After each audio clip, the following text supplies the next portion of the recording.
गुरुर्ब्रह्मा गुरुर्विष्णु गुरुर्देवो महेश्वरा गुरुर साक्षात परब्रह्मा तस्मै श्री गुरुवे नमः। राधे राधे मेरे प्यारे भाइयों बहनों माताओं व बंधुओं, आज अधिक मास गुरुवार के दिन मैं आपके लिए लाई हूँ। अधिक मास में बृहस्पतिवार के दिन बृहस्पतिवार व्रत कथा। बंधुओं, जिसे सुनने मात्र से आपके यहाँ स्थायी लक्ष्मी का वास होगा। बंधुओं, यदि आपने हमारे चैनल को अब तक सब्सक्राइब नहीं किया तो जरूर करें और बेल आइकन दबाना ना भूलें, ताकि आपको हमारी आने वाली सभी वीडियोस की जानकारी सबसे पहले हो सके। बंधुओं, वीडियो को पूरी सुने। सुनने के बाद कमेंट बॉक्स में जय बृहस्पति देव जरूर लिखें। बोलो बृहस्पति महाराज की जय हो। किसी गांव में एक साहूकार रहता था। उसके घर में अन्न, वस्त्र, धन, किसी चीज की कोई कमी न थी, परंतु उसकी स्त्री बहुत ही कृपण थी। किसी भिक्षुक को कुछ ना देती थी, सारे दिन घर का काम काज करती रहती। एक समय एक साधु महात्मा बृहस्पतिवार के दिन उसके द्वार पर आए और भिक्षा की याचना की। स्त्री उस समय घर का आंगन लीप रही थी। इस कारण साधु महाराज से कहने लगी, महाराज, इस समय तो मैं लीप रही हूँ, आपको कुछ ना दे सकती हूँ, फिर किसी दिन अवकाश के समय आना। साधु महात्मा खाली हाथ चले गए।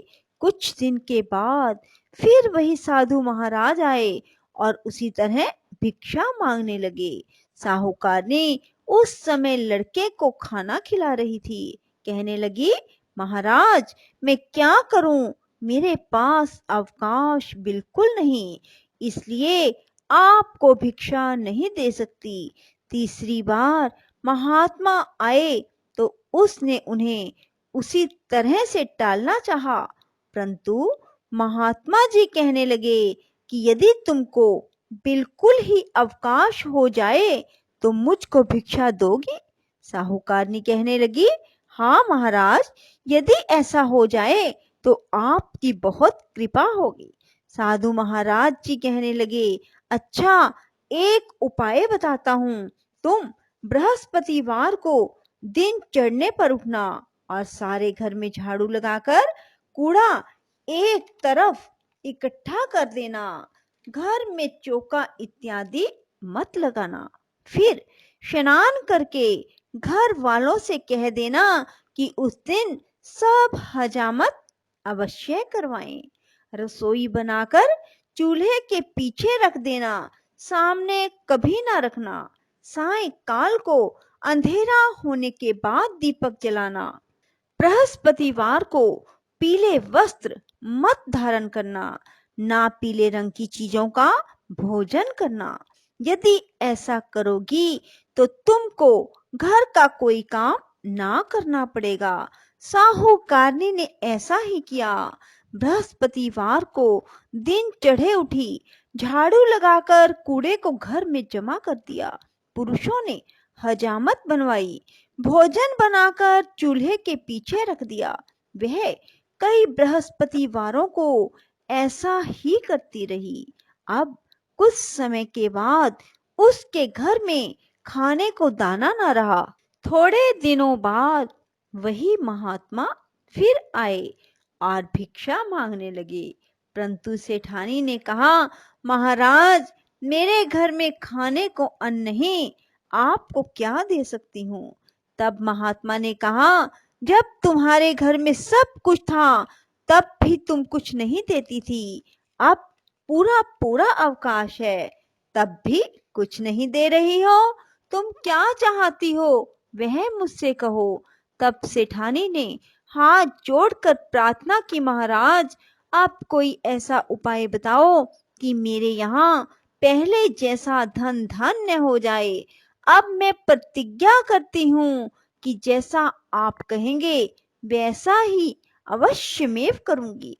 तब महात्मा जी ने कहा, बृहस्पतिवार को प्रातः काल उठकर स्नान आदि से निवृत्त हो घर को गौ के गोबर से लीपो। घर के पुरुष हजामत ना बनवाएं, भूखों को अन्न वस्त्र देती रहा करो। ठीक सायंकाल दीपक जलाओ।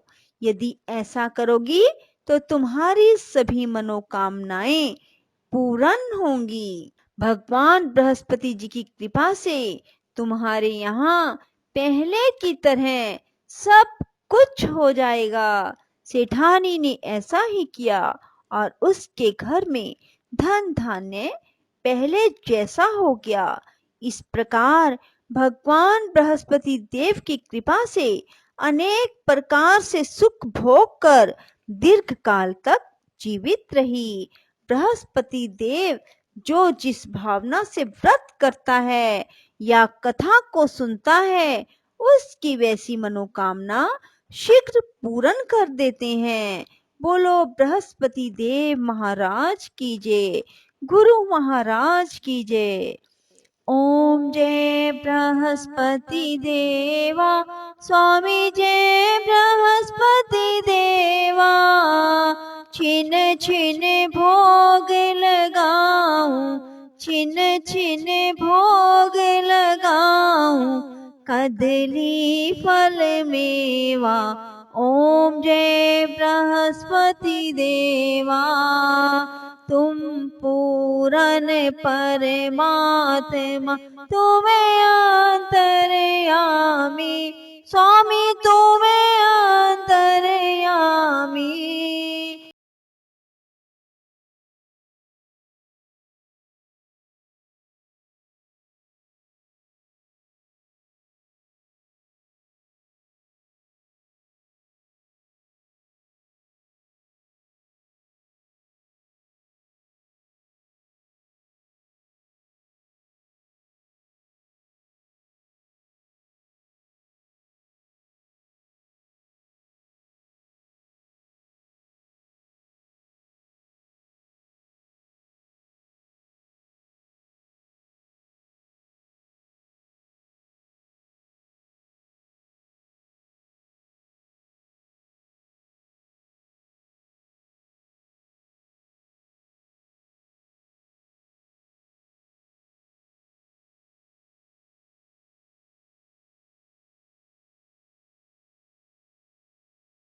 सरस्वती गुरु महाराज की जय।